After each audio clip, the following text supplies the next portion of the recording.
I'm Craig Eason of Lloyd's List, and we're continuing our look at the response that the international community is making towards piracy, particularly off Somalia coastline. With me is Thomas Winkler, Danish legal advisor and chairman of the Working Group 2 of the contact group looking at the Somali piracy situation. Can you start by telling me a little bit about the contact group and what it is, and how you see yourselves orchestrating the response? The contact group on piracy off the coast of Somalia is a cooperation between states and organizations affected by Somali piracy and reacting to Somali piracy.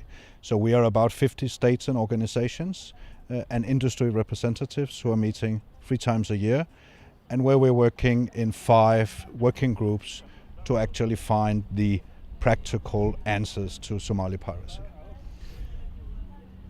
You've got a number of countries that are participating in your contact group. You've got these same countries would be partner to the activities of the United Nations, for example, with the naval presence out there.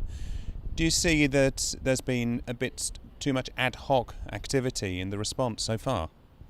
One of the reasons why the Security Council asked us to establish the contact group was to ensure coordination. It has taken some time because there are, as you say, many actors on the counter-piracy scene.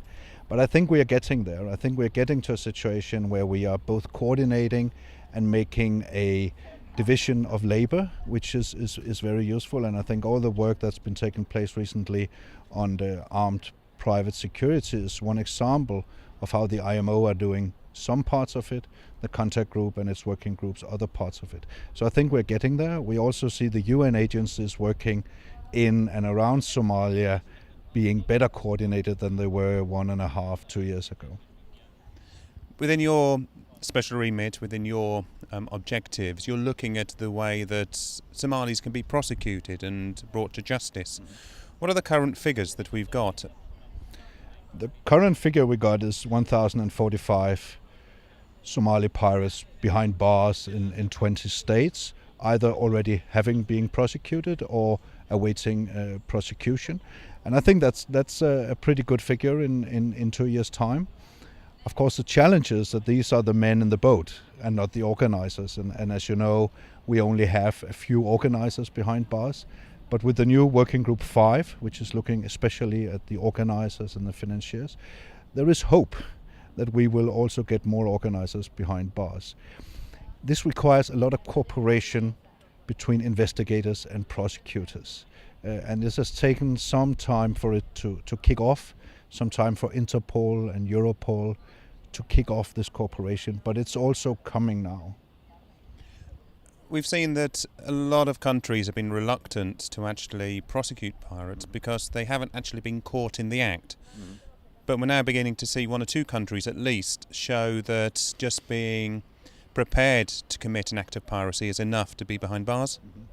Yes, we've seen, latest last Wednesday we had a conviction in the Seychelles for conspiracy and attempt to commit piracy, which I believe is really a breakthrough for the international efforts to prosecute pirates, because, as you say, normally we have to caught them in the act, almost on the ship, before we can prosecute. But now there seems to be developments in the right direction on prosecution, also for the attempt and even the conspiracy to commit piracy. So this is also a positive development. The legal response surely needs to come from locally, though, within Somalia or Kenya. How are we going to see Somalians themselves take responsibility for any developments? There's a lot of efforts going into, let's call it, building the rule of law in Somalia. There are a lot of challenges there. It's sort of almost starting from scratch work, but the UNDP and the UNODC and other UN organizations are in there. I think, however, we have to be realistic that before, for instance, EU Atalanta or Denmark transfer pirates to prosecution in Somalia, it is a long-term objective. But we have to start, and we are starting. But I think the only workable model at the moment is that we transfer to prosecution, as you mentioned, in Kenya, the Seychelles, Tanzania, Mauritius, and then they do the prosecution. But then, as you know, there is an issue of the incarceration. We need to send them back to Somalia to do time. Mr. Winkler, thank you very much. This is Craig Eason for Lloyd's List.